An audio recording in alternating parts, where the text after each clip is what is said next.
இந்த மேடையில் நாம் புரட்சியாளர் அம்பேத்கருடைய புத்தகத்தை வெளியிட, அம்பேத்கருடைய கனவு, அந்த அம்பேத்கருடைய கனவை தமிழகத்தில் நிறைவேற்றிய எழுச்சி தமிழர் அண்ணன் திருமாவர்களுடைய கனவு எப்பொழுதும் கூடுவார்.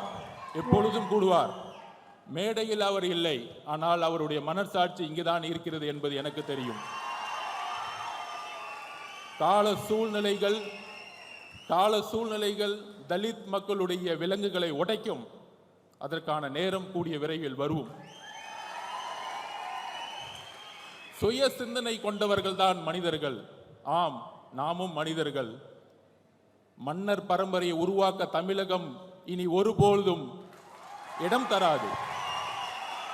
மன்னராட்சி ஒழிக்கப்பட்டது. மன்னர் பரம்பரையை ஒழிப்பதற்கு இன்றைக்கு புரட்சியாளர் அம்பேத்கருடைய சிந்தனைகள் நமக்கு தேவைப்படுகிறது. அந்த பகுப்பாய்வுடன் திருமா அண்ணனுடைய கனவு என்ன?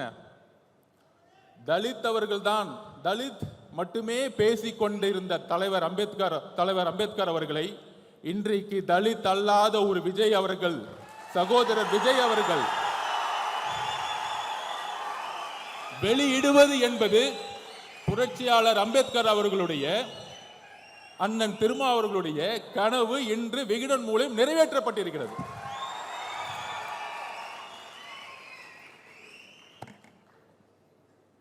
இதுல சில விமர்சனங்கள். சகோதரர்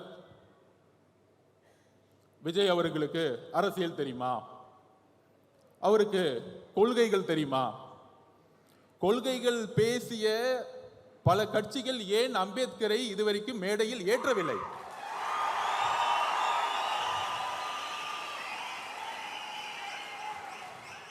இன்றைக்கு இந்த புத்தக விழாவின் வெற்றி, நிர்வாக இயக்குனர் சீனிவாசன் அவர்களுடைய வெற்றி, இன்றைக்கு விகடனுடைய வெற்றி, முதல் முறையாக அம்பேத்கருடைய நினைவு நாளை எல்லா அமைச்சர்களும் சென்று மாலையிட்டு புரட்சியாளர் அம்பேத்கர் என்று அமைச்சர்கள் கூறிக்கொண்டிருக்கிறார்கள். இதுதான் வெற்றி, எங்களுடைய வெற்றி, எங்களுடைய பிரச்சாரத்துடைய வெற்றி.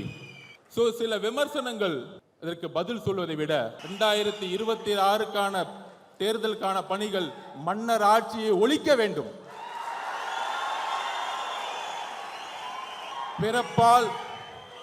பிறப்பால் அனைவரும் சமம் என்கின்ற கருத்தியலை அம்பேத்கர் உருவாக்கியதை போல இங்க பிறப்பால் ஒரு முதலமைச்சர் உருவாக்கப்படக்கூடாது.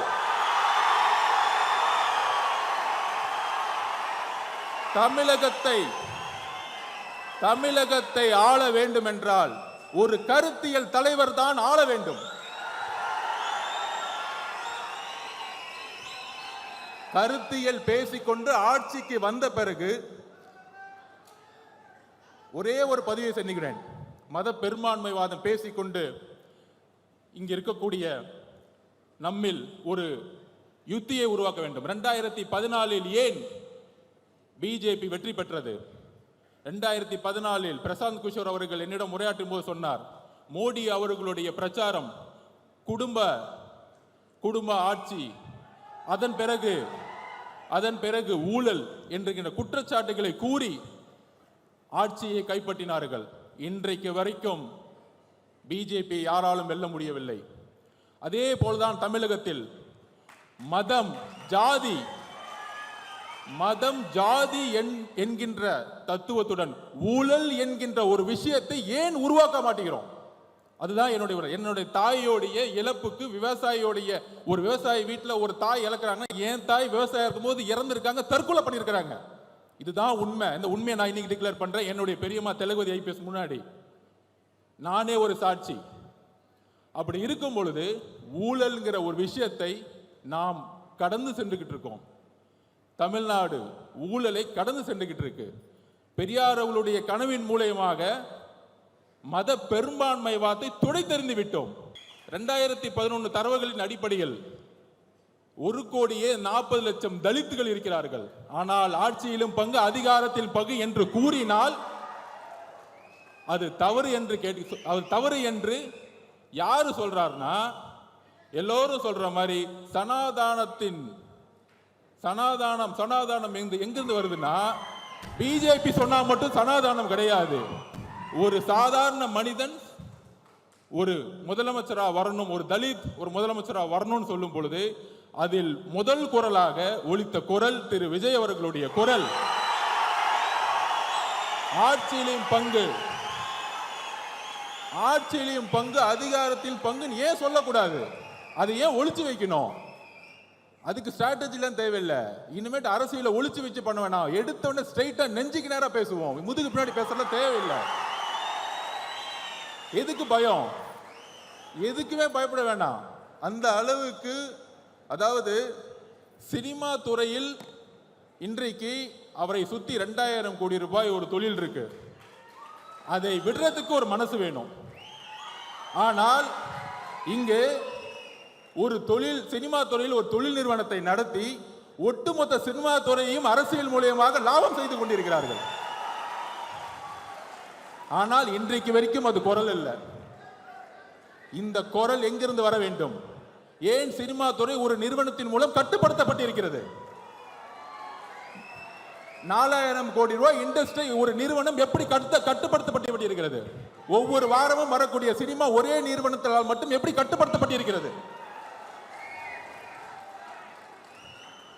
இதை மக்கள் முன் எடுத்து கூற வேண்டும்.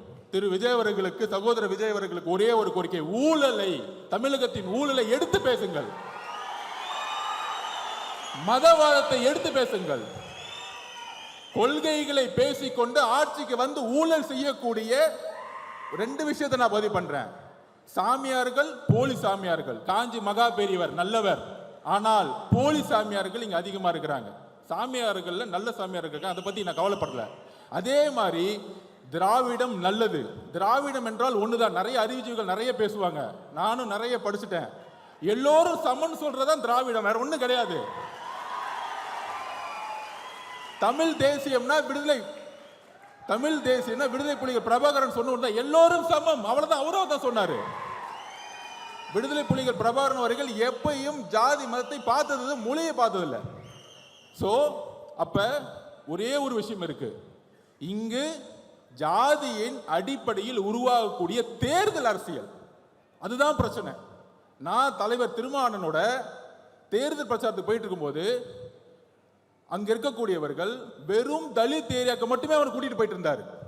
அப்ப தேர்தல் அரசியல் எந்த அளவுக்கு தமிழகத்தில் மோசமாக இருந்து கொண்டிருக்கிறது. ஜாதியோடைய கட்டமைப்பு.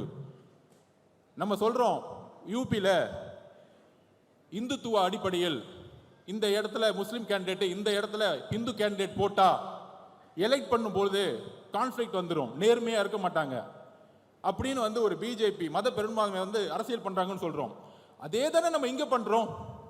மதத்தை தூக்கி எறிஞ்சிட்டோம். ஆனா இந்த இடத்துல இந்த கம்யூனிட்டி 60% இருக்காங்க, அதனால தூக்கி அமைச்சரை போடு. ஓகே, அப்படி அமைச்சரா வரவங்க என்ன பண்றாங்க? வேங்க வயல் பிரச்சனை இன்றைக்கு வரைக்கும் தீர்க்க முடியாத காரணம் என்ன? காவல்துறை காரணம் அல்ல, காவல்துறை காரணம் அல்ல. ஒரு கான்ஸ்டபிளால் அதை பண்ண முடியும், ஒரு கான்ஸ்டபிள் 24 கண்டுபிடிக்க முடியும். மலம் கலந்த தண்ணீர். அம்பேத்கர் அவர்கள் தண்ணீர் போராட்டத்திற்காக எப்பொழுது பிரச்சனை கையில் எடுத்தாரோ அதே மாதிரி இன்றும் 50 வருடங்கள் 75 வருடங்கள் இந்த பிரச்சனை போயிட்டு இருக்கு. ஒரு தண்ணீர் தொட்டியில மலத்தை கலந்துருக்கிறாங்க. ஒரு வாரமா அந்த தண்ணியை குழந்தைகள் குடிச்சிட்டு இருக்காங்க. ஆனா இன்னைக்கு வரைக்கும் நம்மளால கண்டுபிடிக்க முடியல. போலீஸ் காவல்துறையினால இல்ல, ஜாதியின் அடிப்படையில் தேர்ந்தெடுக்கப்பட்ட ஒரு எம்எல்ஏ, ஒரு அமைச்சர், இதுதான் காரணம். வேற எந்த காரணமும் கிடையாது. பாதிக்கப்பட்ட மக்கள் சார்பா நான் பேசுறேன். 1,40,00,000 பேர் தலித் மக்கள் இருக்காங்க. அதுல ஆதி திராவிட மக்கள் 92,00,000 பேர் இருக்காங்க. ஆனா அவங்களுக்கு ஆட்சியிலும் பங்கு, அதிகாரம் பங்கு கொடுன்னு கேட்டா தப்புன்னு சொல்றாங்க. 25% தான் இருக்கு உங்களுக்கு. 25% வச்சுக்கிட்டு எப்படி நீங்க ஒரு பெரிய கட்சி சொல்ல முடியும்? தமிழ்நாட்டில் கூட்டணி ஆட்சியை உருவாக்க வேண்டும். தமிழகத்தில் அதில் தலித் மக்கள் பெரும்ப வேண்டும். சமூக நீதியை உருவாக்கிட்டோம். சமூக நீதி 69% உருவாக்கிட்டோம். எல்லாருக்கும் வேலை கிடைச்சிருச்சு, டாக்டர் ஆயிட்டாங்க, இன்ஜினியர் ஆயிட்டு இருக்காங்க, எல்லாம் ஓகே. ஆனா அரசியல்ல அதிகாரத்துக்கு வரணும், விடவே மாட்டாங்க. மன்னராட்சி, மன்னராட்சி தான் இங்க இருக்கு. மன்னராட்சியை கொஸ்டின் கேட்டா உடனே சொல்லிடுவாங்க, நீ சங்கி, நீ சங்கின்னு சொல்லு, இல்ல அர்பன் நக்சலைட் சொல்லு, இல்ல மாவோன்னு சொல்லு, அதை பத்தி எங்களுக்கு எந்த கவலையும் இல்லை. தமிழக மக்கள் புதிய அரசியலை உருவாக்க முடிவெடுத்து விட்டார்கள்.